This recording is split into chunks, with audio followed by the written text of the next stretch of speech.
नमस्कार, बहुत बहुत स्वागत है आप सभी का इस कार्यक्रम में, इस विशेष कार्यक्रम में। मैं आप सभी के साथ हूँ कंचन।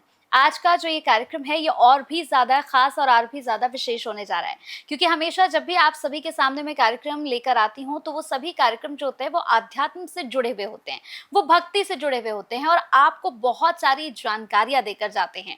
बहुत सारे ऐसे रहस्यमय सवाल मैं अपने कार्यक्रम में पूछती हूँ जिन्हें अक्सर आप नहीं समझ पाते हैं या फिर उन्हीं चीज़ों में कहीं न कहीं आप गलतियाँ कर देते हैं। तो आज भी एक ऐसा ही कार्यक्रम आप सभी के समक्ष मैं लेकर हाज़िर हूँ जिसमें हम बात करेंगे शारदीय नवरात्रों को लेकर। क्योंकि अक्सर नवरात्रों के 9 दिनों में दर्शकों आप कुछ ना कुछ ऐसा कर जाते हैं जिसकी वजह से आपको कहीं न कहीं मुश्किलों का सामना करना पड़ता है और फिर आप ये कहते हैं कि माता रानी के हमने तो 9 के 9 व्रत किए, हमने तो विधि-विधान से पूजा अर्चना की, लेकिन फिर भी माता रानी ने हमें आशीर्वाद क्यों नहीं दिया? अरे भाई कैसे आशीर्वाद देंगी जब उन 9 दिनों में ही कहीं न कहीं आप कुछ न कुछ गलत कर रहे हैं। तो आज इस पूरे कार्यक्रम में आपको बताया जाएगा कि ये जो 9 दिन है, ये कितने विशेष है और आपको इन 9 दिनों में क्या-क्या करना है, क्या-क्या सावधानियाँ रखनी है। तो मेरे साथ जो मेहमान हैं वो बहुत ही ख़ास हैं और आज वही तमाम रहस्यमय सवालों से यहाँ पर हमें उनके जवाब देने वाली हैं, उनसे पर्दा उठाने वाली हैं। मेरे साथ आचार्य सावी जी हैं। बहुत-बहुत स्वागत है सावी जी आपका। नमस्कार, धन्यवाद और सभी दर्शकों को जय माता दी। बिल्कुल। तो अब हम इस कार्यक्रम को शुरू कर रहे हैं और जैसे कि मैम आप एक जानी-मानी एस्ट्रोलॉजर हैं, वास्तु एक्सपर्ट भी हैं। अब हम चाहते हैं मैम कि अब आप ये और बताएँ, क्योंकि अब हम अगर नवरात्रों की बात कर रहे जी, हैं तो नवरात्रि यानी कि 9 देवियों के स्वरूपों का दिन है। बिल्कुल। तो सबसे पहले मैं चाहूँगी कि आप माँ शैलपुत्री से शुरू हुँ, करें और जी, बताएँ कि माँ शैलपुत्री को हम किस तरह प्रसन्न कर सकते हैं? क्योंकि बिल्कुल। बहुत सारे लोग जो हैं वो कन्फ्यूज़्ड हैं कि माता रानी को क्या भोग लगाएँ, कौन-सा फूल माता रानी को चढ़ाएँ? जी, तो थोड़ा-सा ये क्लियर करिए कि माँ शैलपुत्री को कैसे प्रसन्न किया जाए? बिल्कुल। देखिए, माँ के सभी स्वरूप जो हैं वो अलौकिक हैं हुँ, और सही तो तरीका यही है विधि अनुसार कि आप हर दिन जो माँ की पूजा अर्चना है वो आपको नियम अनुसार ज़रूर करनी चाहिए। देखिए, जैसे मैंने शुरुआत में ही कहा था कि आप पूरे साल पूजा अर्चना करते हैं, कभी-कभी समय की पाबंदी भी होती है जब हम पूजा कर रहे होते हैं, क्योंकि सब लोगों की वर्किंग लाइफ़स्टाइल है, सबके पास उतना समय नहीं है, सबके पास उतना सामर्थ्य या हुँ, क्षमता भी नहीं है कि वो आराम से पूजा अर्चना जो है वो कर सकें। सबसे पहले हम अगर इसकी बात करते हैं कि माता के स्वरूपों की पूजा अर्चना आपको किस दिन कैसे करनी है, कौन-सा भोग उन्हें अर्पित करना है, उसकी तो मैं बात करना ही चाहती हूँ, लेकिन उससे पहले मैं आपको ये भी बताना चाहती हूँ कि इस समय के दौरान जब आप नवरात्रि की पूजा अर्चना करते हैं, तो संकल्प लेके जब आप पूजा अर्चना करते हैं, उसका वाक़ई में जो मायना होता है या उससे वाक़ई में जो आपको फल प्राप्ति होती है, वो दुगनी हो जाती है। तो संकल्प आपको सबसे पहले जो भी है नवरात्रि की पूजा आरंभ करने से पहले ज़रूर लेना चाहिए। अब संकल्प कैसे लेना है? सबसे पहले आपको जो एक आसन है अपना वो फिक्स करना चाहिए कि 9 दिनों के भीतर आप किस आसन पे बैठकर पूजा अर्चना करेंगे। ये आसन बार-बार आपको बदलना नहीं है, क्योंकि ये आसन पूजा अर्चना करने से सिद्ध हो जाता है। आपको एक लाल रंग का आसन जो है वो लेना है, उस पर आपको बैठना है और उसके बाद आपको अपने पास थोड़ा-सा जल रखना है और थोड़ी-सी पीली सरसों के दाने रखने हैं। इस जल के कलश में आपको 3 आम के पत्ते या फिर आप कोई भी पुष्प, खास करके क्योंकि गुड़हल का पुष्प जो है वो माता रानी के स्वरूपों को सबसे अत्यंत प्रिय होता है, इसीलिए आपको गुड़हल का पुष्प जो है वो ज़रूर रखना चाहिए अपनी पूजा अर्चना में।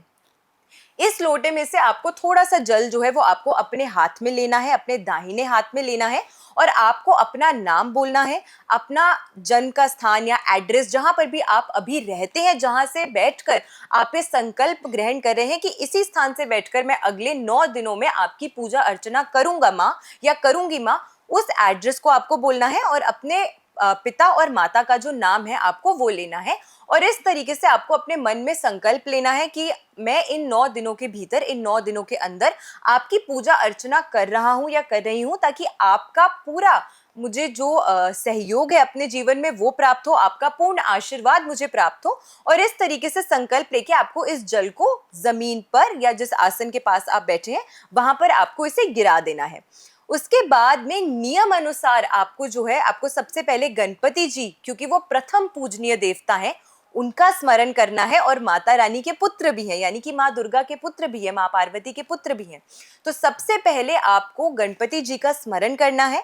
उसके बाद आपको भगवान भोलेनाथ का स्मरण करना है। आप चाहते हैं तो एक माला जाप आप ओम नमः शिवाय की भी कर सकते हैं।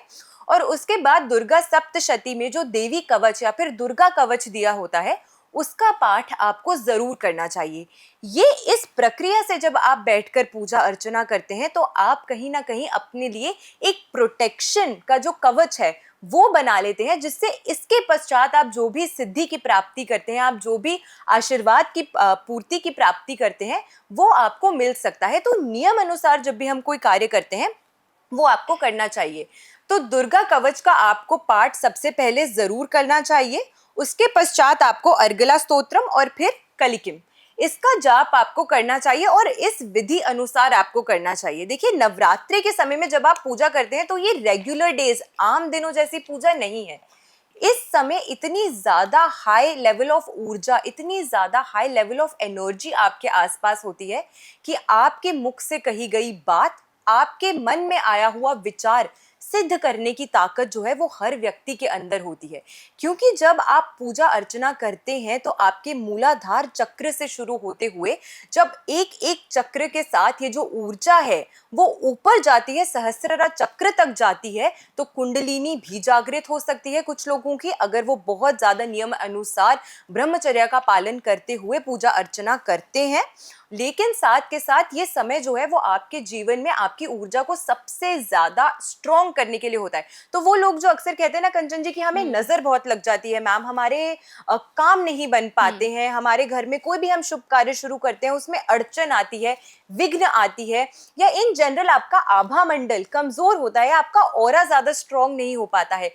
तो इस समय के दौरान अगर आप इस नियम अनुसार पूजा करते हैं और उसके बाद अगर आप ओम दुम दुर्गाय नमः इस मंत्र का जाप करते हैं तो उससे आपकी ये जो पूजा विधि होती है वो भी सिद्ध होती है, उसमें भी आपको फल प्राप्ति होती है। आप जितना भी जाप कर सकते हैं अपनी मन अनुसार 11, 21, 31, 51, 108 बार ये मंत्र जाप जो है ओम दुम दुर्गाय नमः का आप कर सकते हैं।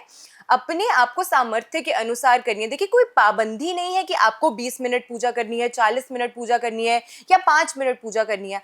बस भावना की बात है, आप जितनी भी देर पूजा कर सकते हैं अपने सामर्थ्य अनुसार, उसमें आपको पूजा विधि अनुसार करनी चाहिए, ये सबसे ज्यादा इंपॉर्टेंट होता है।